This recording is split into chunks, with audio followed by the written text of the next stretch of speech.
Morning voice എന്ന പ്രതിദിന വചനധ്യാന പരമ്പരയിലേക്ക് ഏവർക്കും സ്വാഗതം. പരിശുദ്ധാത്മാവാൽ നിറയ്ക്ക അനുദിനവും എന്നെ പരനേ, പരിശുദ്ധാത്മാവാൽ നിറയ്ക്ക അനുദിനവും എന്നെ പരനേ, നിന്റെ വേലയെ തികച്ചിടുവാൻ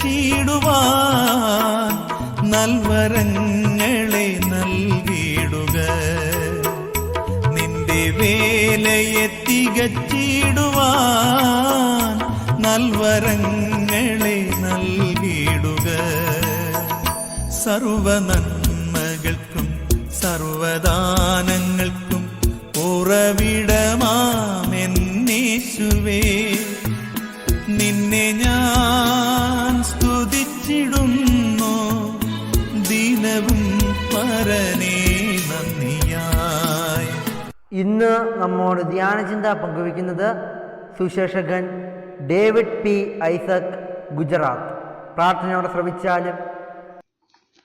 കർത്താവിൽ പ്രിയ മോർണിംഗ് വോയ്സ് ശ്രോതാക്കൾക്ക് പ്രഭാത വന്ദനം അറിയിക്കുന്നു. ഇന്നത്തെ ചിന്തയ്ക്ക് ആധാരമായി തീമോഥെയോസിന്റെ രണ്ടാമത്തെ പുസ്തകം, അതിന്റെ 3-ാം അധ്യായം 1-ാമത്തെ വാക്യം, അന്ത്യകാലത്ത് ദുർഘട സമയം വരുമെന്നറിയുക. ഈ അനുദിന ആനുകാലിക വാർത്തകൾ ഭീകര സംഭവങ്ങളുടെയും ദുരന്തങ്ങളുടെയും സംഘടനകളുടെയും മ്ലേച്ഛതകളുടെയും വേലിയേറ്റം നടത്തി വരികയാണ്. എങ്ങും വഷളത്വം കുമിഞ്ഞു കൂടി വരികയാണ്. ലോക നേതാക്കന്മാർ, മത നേതാക്കൾ പൈശാചികവും ദുർവൃത്തികളുടെ ഘോര രാജാക്കന്മാരെ പോലെ വാഴുകയാണ്. ഇതെല്ലാം കാണുകയും കേൾക്കുകയും ചെയ്യുന്ന പ്രജകളുടെ ഹൃദയം ഭയം കൊണ്ട് നിന്നു പോവുകയാണ്. ഈ സാഹചര്യത്തിൽ ദൈവത്തിന്റെ പക്ഷത്ത് നിന്നുകൊണ്ട് ക്രിസ്തുവിനെ സ്വീകരിച്ചിരിക്കുന്നവർക്ക് പരിഭ്രമിക്കേണ്ടതായ ആവശ്യമില്ല എന്നുള്ളതും, കൊടുങ്കാറ്റിന്റെയോ അതുപോലെ പരീക്ഷകളുടെയോ മധ്യത്തിൽ അവർ നങ്കൂരമിട്ട് സുരക്ഷിതരാണെന്നുള്ള യാഥാർത്ഥ്യമാണ് വിശുദ്ധ തിരുവെഴുത്ത് നമ്മെ പഠിപ്പിക്കുന്നത്. പരീക്ഷകളുടെ മധ്യത്തിൽ നാം പതറിപ്പോവാനായിട്ട് ഒരിക്കലും ഇടയാകരുത്. കാരണം പരീക്ഷയുടെ നീക്കുപോക്ക് തരുന്നവനാണ് വലിയവനായ ദൈവം. അതുകൊണ്ട് കർത്താവ് ഭക്തന്മാരെ പരീക്ഷയിൽ നിന്ന് വിടുവിപ്പാനും നീതികെട്ടവരെ ന്യായവിധി ദിവസത്തിലെ ദണ്ഡനത്തിനായി കാക്കുവാനും അറിയുന്നു എന്നാണ് 2 പത്രോസ് 2:9-10 വാക്യങ്ങൾ നമ്മൾ വായിക്കുന്നത്. ഒരു വിശ്വാസി ഈ ദുർദിവസങ്ങളെ, വിശേഷാൽ ഈ കൊറോണ കാലത്ത് എങ്ങനെ അതിനെ അതിജീവിക്കണമെന്ന് തിരുവചനത്തിലൂടെ ചില കാര്യങ്ങൾ വേഗം നമുക്ക് ചിന്തിക്കാം. ഒന്നാമതായി, വിശുദ്ധ ജീവിതം നഷ്ടപ്പെടാതെ സൂക്ഷിക്കുക. ലോകം അശുദ്ധിയിൽ നിന്നും അശുദ്ധിയിലേക്ക് താഴുമ്പോൾ വിശുദ്ധനിനി തന്നെത്താൻ വിശുദ്ധീകരിക്കട്ടെ. വെളിപ്പാട് 22:11 വാക്യം. വിശുദ്ധിയിലേക്കുള്ള പ്രയാണത്തിൽ നാം ഒരിക്കലും മന്ദതയുള്ളവരാകുവാൻ പാടില്ല. നമുക്ക് ചുറ്റും പരീക്ഷകളാണ്. നാം ശ്വസിക്കുന്ന വായുവിൽ തന്നെ പാപവിഷം കലർന്നുകൊണ്ടിരിക്കുന്നു. ഓരോ പരീക്ഷയും പരീക്ഷയുടെ നീക്കുപോക്ക് ഉണ്ടാക്കുന്നവനാണ് കർത്താവ് എന്ന് 1 കൊരിന്ത്യർ 10:13 വാക്യത്തിൽ നിന്നും വായിക്കുന്നു. ഇച്ഛിക്കുക എന്നതും പ്രവർത്തിക്കുക എന്നതും നമ്മിൽ ദൈവമല്ലോ തിരുവുള്ളമുണ്ടായിട്ട് പ്രവർത്തിക്കുന്നത്. ഫിലിപ്പിയർ 2:12-13 വാക്യങ്ങൾ വായിച്ചാൽ മനസ്സിലാക്കാൻ സാധിക്കും. ഈജിപ്തിൽ യോസേഫ് വിശുദ്ധനായി ജീവിച്ചു. ബാബിലോണിൽ ദാനിയേൽ വിശുദ്ധനായി ജീവിച്ചു. ഒഴുക്കിനെതിരെ നിൽക്കുവാൻ ധൈര്യപ്പെടുവീൻ. അതത്ര നിസ്സാര സംഗതിയല്ല, എന്നാൽ അസാധ്യമായതുമല്ല. നമ്മുടെ നഗരങ്ങൾ സോദോമും ഗോമോറയും പോലെ മാറിക്കൊണ്ടിരിക്കുകയാണ്. പാപം എന്നത് ജനങ്ങളുടെ ജീവിത രീതിയും പരിഷ്കാരവുമായി തീർന്നിരിക്കുകയാണ്. രണ്ടാമതായിട്ട് നാം ചിന്തിക്കേണ്ടത് പ്രാർത്ഥനയ്ക്കായിട്ട് സമയം വേർതിരിക്കുക. അന്ത്യനാളുകളിൽ പ്രാർത്ഥനയ്ക്കായി ഉറ്റിരിക്കുന്നതിന്റെ പ്രാധാന്യത യേശു കർത്താവ് തന്റെ ഉപദേശങ്ങൾ പഠിപ്പിച്ചു. നാളും നാഴികയും അറിയായാൽ ഉണർന്നും പ്രാർത്ഥിച്ചുകൊണ്ടിരിപ്പീൻ. മർക്കോസ് 13:13, മത്തായി 25:13 വാക്യം. ലോകമെന്ന് കമ്പ്യൂട്ടർ വേഗതയിലാണ്. അനേകം ചെറിയ അത്യാധുനിക യന്ത്രോപകരണങ്ങൾ നമ്മെ സഹായിക്കുന്നതിനായിട്ട് ഉണ്ട്. നമ്മുടെ പൂർവികന്മാർക്ക് ലഭിച്ച പ്രാർത്ഥനയ്ക്കായി ചിലവഴിച്ച സമയം പോലും നമുക്ക് മാറ്റിവെക്കാൻ കഴിയുന്നില്ല എന്നുള്ള ദുഃഖകരമായ കാര്യമാണ്. ഓരോ ദിവസവും തിരക്ക് പിടിച്ചതാണ് നമ്മുടെ ജീവിതം. ചെറിയതും മനോഹരമായ പ്രാർത്ഥനകളാൽ കാര്യങ്ങൾ നേടിയെടുക്കുവാൻ നാം ശ്രമിക്കുകയാണ്.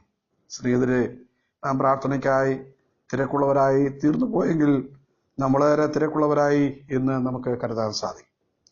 ദൈവമക്കളെയാണ് പിശാച് ലക്ഷ്യമാക്കുന്നത്. സകല നേരത്തും പ്രാർത്ഥനയാലുള്ള ശക്തിയല്ലാതെ ദൈവത്തിന്റെ സർവായുധവർഗം ഉണ്ടായിരുന്നാൽ പോലും അവനെ ധീരമായി ചെറുത്തു നിൽക്കാൻ കഴിയുകയില്ല. എഫേസ്യർ 6:11 താഴോട്ടുള്ള വാക്യങ്ങൾ വായിച്ചാൽ നമുക്ക് മനസ്സിലാക്കാൻ സാധിക്കും. ഈ ദുർദിവസങ്ങളിൽ ദുഷ്ടൻ തന്റെ തീയമ്പുകളെ നമ്മുടെ നേർക്ക് എറിയുവാൻ സാധ്യതയുണ്ട്. അത് നാം പ്രത്യേക സമയം പ്രാർത്ഥനയ്ക്കായി വേർതിരിച്ചില്ലെങ്കിൽ നമുക്കൊരിക്കലും സമയം കിട്ടുകയില്ല. നമ്മുടെ വിശ്വാസത്തിൽ നിന്നും അവിശ്വാസത്തിലേക്ക് താഴ്ത്തുവാനായി ശത്രുവായവൻ പുതിയ തന്ത്രങ്ങൾ മെനയുകയാണ് ഈ നാളുകളിൽ. അത് നമുക്ക് മനസ്സിലാക്കാൻ സാധിക്കുന്നു. ആകയാൽ നാം അജ്ഞാനികളായിട്ടല്ല, ജ്ഞാനികളായി ജീവിക്കുക. ശത്രുവിനെ പരാജയപ്പെടുത്തുവാൻ പ്രാർത്ഥന മാത്രമാണ് പ്രതിവിധി എന്ന് നാം മറന്നു പോകരുത്. 3, സത്യവചനത്തെ മുറുകെ പിടിക്കുക. കാലമതിന്റെ അന്ത്യകാലത്തിലേക്ക് നീങ്ങിക്കൊണ്ടിരിക്കും തോറും പോരാട്ടങ്ങളും വർദ്ധിച്ചുകൊണ്ടിരിക്കും. കള്ളക്രിസ്തുക്കളും പ്രവാചകന്മാരും വിശ്വാസികളെ തെറ്റിക്കുന്നതിനായി പല വേഷം അണിഞ്ഞുകൊണ്ട് നമ്മുടെ മുൻപിൽ പ്രത്യക്ഷപ്പെടും. നാം സത്യവചനത്തെ മുറുകെ പിടിക്കുന്നവരും പ്രസംഗിക്കുന്നവരുമായിരിക്കണം. 2 തിമോത്തിയോസ് 2:15 നാം അതങ്ങനെ വായിക്കുന്നു. പഴയ പാമ്പായ സാത്താൻ വ്യാജ ഉപദേശങ്ങളുടെ പ്രവാഹം തന്നെ ഭൂമിയിലേക്ക് ക്രമമായി പകർന്നുകൊണ്ടിരിക്കുന്നു. ദൈവവചനവും പ്രാർത്ഥനയുമാണ് പ്രത്യാക്രമണത്തിനായി ഉപയോഗിക്കേണ്ടത്. 1 തിമോത്തി 4:1 മുതൽ 5 വരെയുള്ള ഭാഗങ്ങൾ പഠിച്ചാൽ അത് മനസ്സിലാക്കാൻ സാധിക്കും. പത്യോപദേശത്തിന് ചെവി കൊടുക്കാതെ കെട്ടുകഥ കേൾപ്പാൻ തിരിയുന്ന കാലം വന്നു കഴിഞ്ഞു. ആത്മീയവും സാമൂഹികവും രാഷ്ട്രീയവുമായ സകല പ്രശ്നങ്ങൾക്കും ഉത്തരം വേദപുസ്തകത്തിൽ മാത്രമേ ഉള്ളൂ. തിരുവഴുത്തിന്റെ പ്രാധാന്യം ഒരു കാലത്തും നശിക്കുകയില്ല. യേശുക്രിസ്തുവിന് മനുഷ്യരുടെ ഇടയിൽ എന്ത് സ്ഥാനമുണ്ടോ അത്രമാത്രം സ്ഥാനം വേദപുസ്തകനുണ്ട് എന്നുള്ളത് നാം മറന്നു പോകാൻ പാടില്ല. 4, അന്യോന്യം കീഴ്പ്പെട്ടിരിക്കുക. അധർമ്മം പെരുകുന്നതുകൊണ്ട് അനേകരുടെ സ്നേഹം തണുത്തു പോകും എന്നാണ് മത്തായി സുവിശേഷൻ 24:12 വാക്യത്തിൽ എഴുതി നമുക്ക് തന്നിരിക്കുന്നത്. അഭക്തി, അവിശ്വാസം, അനൈക്യം, വഞ്ചന, കൃത്യവിലോപനം എന്നിത്യാദി കാര്യങ്ങൾ ലോകത്തിൽ പെരുകി വന്നുകൊണ്ടിരിക്കുന്നു. സ്വാർത്ഥതയും കൗശലവും ഇടപാടുകളിലും ബന്ധങ്ങളിലും നിറഞ്ഞിരിക്കുന്നു. ലോകത്തിന്റെ മാത്രമല്ല സഭയുടെയും അവസ്ഥ ഇങ്ങനെ തന്നെ. അപ്പോൾ കർത്താവ് ഭൂമിയിൽ തന്റെ ശിഷ്യന്മാരോട് പറഞ്ഞ ഒരു കാര്യം, ഒരു രാജ്യം അതിൽ തന്നെ ഛിദ്രിച്ചാൽ അതിനെ നിലനിൽക്കാൻ സാധിക്കുകയില്ല. ഒരു ഭവനം അതിൻ്റെ ഉള്ളിൽ ഛിദ്രിച്ചാൽ അതിന് നിലനിൽക്കാൻ കഴിയുകയില്ല. ഇന്ന് നമ്മുടെ അവസ്ഥ എന്താണ് എന്നുള്ളത് ഈ നാളുകളിൽ നാം ചിന്തിക്കുന്ന നന്നായിരിക്കും. തമ്മിൽ ഭിന്നിച്ചാൽ നിലനിൽക്കാൻ സാധിക്കുമോ? മാർക്കോസ് 3:24-25 വാക്യങ്ങൾ.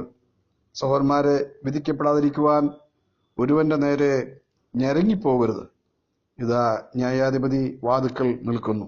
യാക്കോബിന്റെ ലേഖനം 5:9 വാക്യത്തിൽ നാം വായിക്കുന്നു. അതുകൊണ്ട് എല്ലാറ്റിന്റെയും അവസാനം സമീപിച്ചിരിക്കുക. തമ്മിൽ ഉറ്റ സ്നേഹമുള്ളവരായി കർത്താവ് കാണിച്ച മാതൃക പ്രകാരം വരുന്ന ദിവസങ്ങളിൽ നമുക്ക് അന്യോന്യം സ്നേഹിച്ചും അവിടുത്തെ വചനത്തെ നമ്മൾ അത് അവോളം ജീവിതത്തിൽ ഉൾക്കൊണ്ടുകൊണ്ടും വിശുദ്ധ ജീവിതം അത് നാം നയിച്ചുകൊണ്ടും സത്യവചനത്തെ മുറുകെ പിടിച്ചുകൊണ്ടും പ്രാർത്ഥനയ്ക്കായി സമയങ്ങളെ കൂടുതൽ ചെലവഴിച്ചുകൊണ്ടും ഈ അന്ത്യകാലത്തിൽ അത് നമ്മുടെ നേരെ വരുന്നതായ പ്രതികൂലങ്ങളെ അതിജീവിപ്പാൻ വലിയവനായ ദൈവം നമ്മെ സഹായിക്കട്ടെ. ഈ പ്രഭാത ചിന്ത അതിന് ഇടയാക്കട്ടെ. അവന്റെ വലിയൊരു നാമം ഇന്ന് പറഞ്ഞേക്കും മഹത്വപ്പെടുമാറാകട്ടെ.